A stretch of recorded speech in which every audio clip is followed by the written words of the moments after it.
നമസ്കാരം, സിറ്റി ന്യൂസിലേക്ക് സ്വാഗതം. കൂടാളി പൊതുജന വായനശാല ആൻഡ് ഗ്രന്ഥാലയത്തിന്റെ ആഭിമുഖ്യത്തിൽ വായനാ പക്ഷാചരണ സമാപനവും ആദരവും സംഘടിപ്പിച്ചു. മട്ടന്നൂർ നഗരസഭാ ചെയർമാൻ ഷാജിത്ത് മാസ്റ്റർ ഉദ്ഘാടനം ചെയ്തു. ആ നേട്ടങ്ങൾ നേടിയവരെ ഇവിടെ ഒരു ഹാളിനകത്ത് കൊണ്ടുവരും. അവരും പങ്കെടുക്കുന്ന സദസ്സിലുള്ളവരും തമ്മിലുള്ള ഒരു ആത്മബന്ധം സൃഷ്ടിക്കപ്പെടുകയാണ്.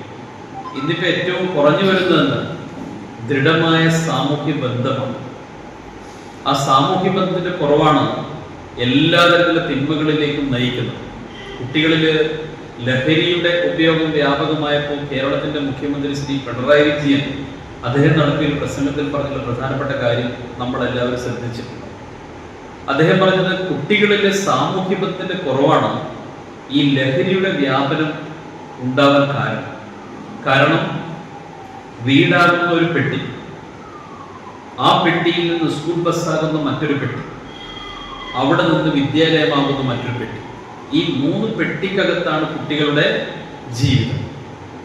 അവർക്ക് സമൂഹത്തെക്കുറിച്ച് വ്യക്തമായ ധാരണയില്ല. ഞാൻ തെറ്റ് ചെയ്താൽ സമൂഹം എങ്ങനെ എന്നെ കാണുമെന്ന് ചിന്തിക്കാനുള്ള ശേഷി അവർക്കില്ല.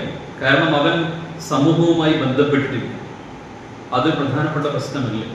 കെ രമേശൻ അധ്യക്ഷത വഹിച്ചു. സെക്രട്ടറി പി കരുണാകരൻ മാസ്റ്റർ സ്വാഗതം പറഞ്ഞു. കൂടാളി സർവീസ് സഹകരണ ബാങ്കിൽ നിന്നും വിരമിച്ച ഇ സജീവനെയും ആകാശവാണിയിൽ നിന്നും റിട്ടയർ ചെയ്ത AK സുരേന്ദ്രനെയും ചടങ്ങിൽ ആദരിച്ചു.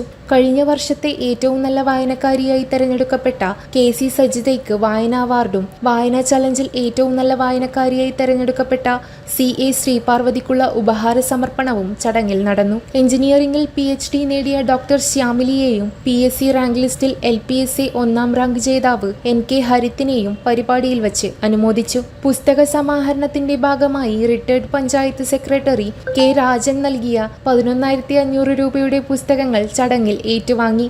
IV ദാസ് അനുസ്മരണം CM രാജീവൻ മാസ്റ്ററും വായനാ അവാർഡ് വിതരണം ലൈബ്രറി കൗൺസിൽ താലൂക്ക് എക്സിക്യൂട്ടീവ് അംഗം N സുഗതനും വായനാ ചാലഞ്ച് ഉപഹാര വിതരണം E സജീവനും അനുമോദനം മുൻ കൂടാളി പഞ്ചായത്ത് പ്രസിഡന്റ് PP നൌഫലും പുസ്തക സ്വീകരണം AK സുരേന്ദ്രനും നടത്തി. പഞ്ചായത്ത് സെക്രട്ടറി K രാജൻ, വായനാശാല general secretary C Suresh Babu തുടങ്ങിയവർ സംസാരിച്ചു.